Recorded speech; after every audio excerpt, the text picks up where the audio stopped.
Looking for a place to watch all the games with your buddies this football season? You've got to stop by Long Neck Sports Grill. There are 3 locations, each one of them with 4K TVs all over the place, and the sound is always on for the big games. And you've heard me talk about Long Neck's menu, but have you tried the wings? What are you waiting for? And no place has a better beer selection than Long Neck's. And don't forget, Long Neck Sports Grill is also home of the Roundtable Show. Wilder, Hebron, and Richwood, each one of them awesome. Long Neck Sports Grill. This football season, stay late. Come often.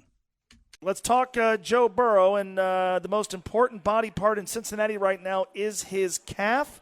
To do that with us is our buddy Dr. Matt DesJardins from OrthoCincy. We do this on Wednesdays. We talk injuries with one of the experts from OrthoCincy Orthopedics and Sports Medicine. They have specialists and locations all over the tri-state, and they offer walk-in orthopedic urgent care at 5 tri-state locations.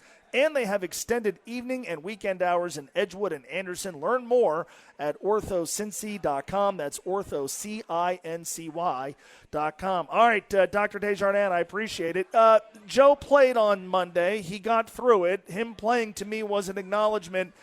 This calf is not going to be 100% anytime soon. If that's the case and he doesn't miss time, is this an injury that's just going to persist for the rest of the season? Well, we all hope not, but that's certainly a possibility. You know, when they did the first press release, when he injured, they described it as a grade 1 strain, which is the mildest type of injury. So I think we were all really optimistic that this wouldn't be dragging this far on. When you see him limping around on the field, he obviously has re-aggravated, and these muscle injuries can certainly tend to do that. He is a young, healthy man. I'd be optimistic that even as he continues to play, if he's protective of it and is getting regular treatment, which of course he is, that it will heal during the course of the season, even as he plays on it. So we watched him, I think, with more scrutiny than usual, and that means when he goes to the sideline, a lot of us were watching him more than we were watching the Bengals defense perform. So they're obviously in between series. They're working on him in game. What are those in-game treatments that help treat and minimize him aggravating the strain? Yeah, they're really just trying to reduce his symptoms. So he's probably a little bit tight, a little bit of strain sensation in the calf, and it's pretty easy to do either some local massage or what's really popular and common is something called a Theragun, where it's a sort of repetitive impact type of thing that'll give you sort of immediate feeling that it's loosened up. So you can do those in between series without much difficulty, and those are pretty common in collegiate pro athletes. All right, so there are the treatments that are done during the game, and then there's addressing the issue from game to game. Obviously, a little bit of a shorter week this week. What are some of the treatment options between games for something like this? Yeah, so it's pretty common sense type stuff. So they'll be having them do good warm up principles, stretching out. They are doing on some strengthening exercises with them to try to keep those muscle fibers strong and try to keep them from getting re-injured. I think one of the biggest things in between games is keeping him in situations in practice where he's not going to put too much stress on it. And so the biggest problem with these calf injuries is they can be feeling good, and all of a sudden you put too much pressure on it and you feel it pull again, and then you're set back again. So they're really protective of them in practice. Dr. Matt DesJardins from OrthoCincy is with us to talk about Joe Burrow. Before he played on Monday evening, he did a workout on Monday morning, and then the decision was made to have him play. What were they evaluating after and during that workout on Monday morning? Yeah, so a couple things. Most likely, they would evaluate his strength and his flexibility, which for him this far along were likely pretty normal. I think a lot of what it came down to is feeling about it, and I think that's why it came down to the wire. You know, we didn't really even know, even a couple hours before the game, whether he was going to be a go or not. So a lot of it comes down to how do you feel pushing off on it? How do you feel planting that back leg and pushing into a throw? And so it's a feel thing, Mo. He acknowledged going in and coming out of the game that he's incurring some risk by playing. What are the risks that he is taking on by playing through the pain? So it's not a catastrophic risk as a pro athlete. It's more the risk of, do you potentially put yourself out of some future games by significant worsening your injury.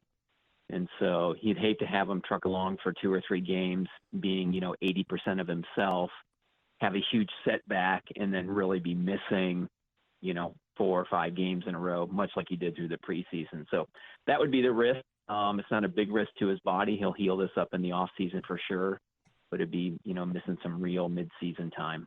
The weather on Monday night could not have been better, both as a spectator and if you're playing in the game. And I would imagine for dealing with something like this as well, we are getting into the fall. Temperatures are going to cool down. More likely than not, at some point, there's going to be, weather conditions that are maybe not favorable to something like this. And so how could the change in weather affect his ability to try to do what he's trying to do, which is play through this pain? Right. Fortunately, this time of year, even though it's getting a little cooler in the evenings, it's not cold. And so with all that blood pumping, the athletes are very warmed up. So their body temperature, their muscle temperatures are plenty warm, even if you're playing in 40 or 50 weather. It's not until you get deep into the season when the temperatures are getting below 40 where that'll feel extra tight.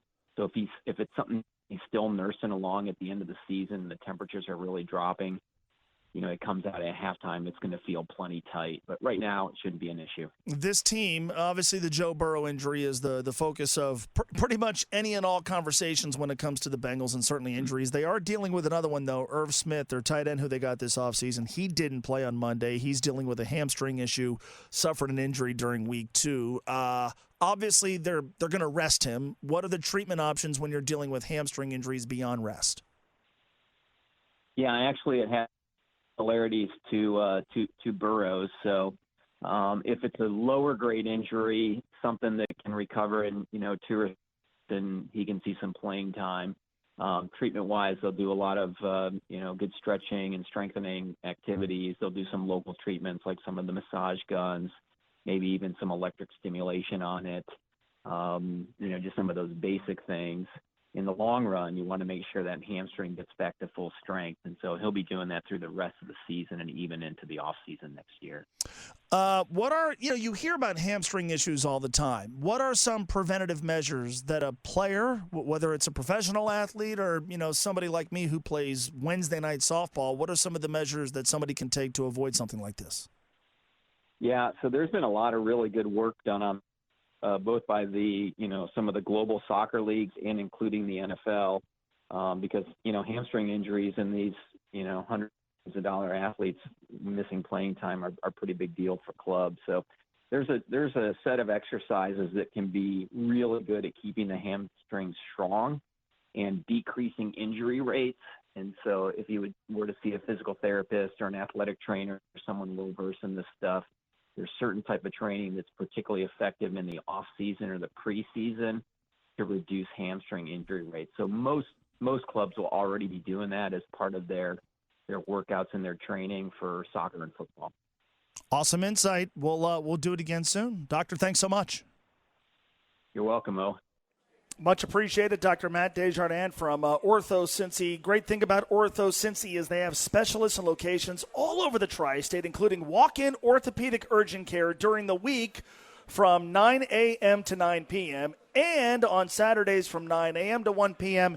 at both Edgewood and Anderson. By the way, they had an open house on Sunday at the new location in Anderson on Beachmont. It looks awesome. Go check that place out. OrthoCincy is easier because you don't need an appointment, and it's definitely cheaper than any ER visit whenever you have an urgent orthopedic injury. Go to OrthoCincy.com. That's OrthoCincy.com. If you're a football fan, you've got to stop by Long Neck Sports Grill. There's no better place to watch all the games with your buddies, whether it's college or pro. There are 4K TVs all over the place, and the sound is always on for the big games. Long Neck's menu is awesome, and you've got to try the wings, and you're not going to find a better beer selection than what they've got at Long Neck's. Plus, don't forget, Long Neck's is also home of the Round Table Show. There are 3 locations in northern Kentucky, Wilder, Hebron, and Richwood. This football season, Long Neck Sports Grill, stay late, come often.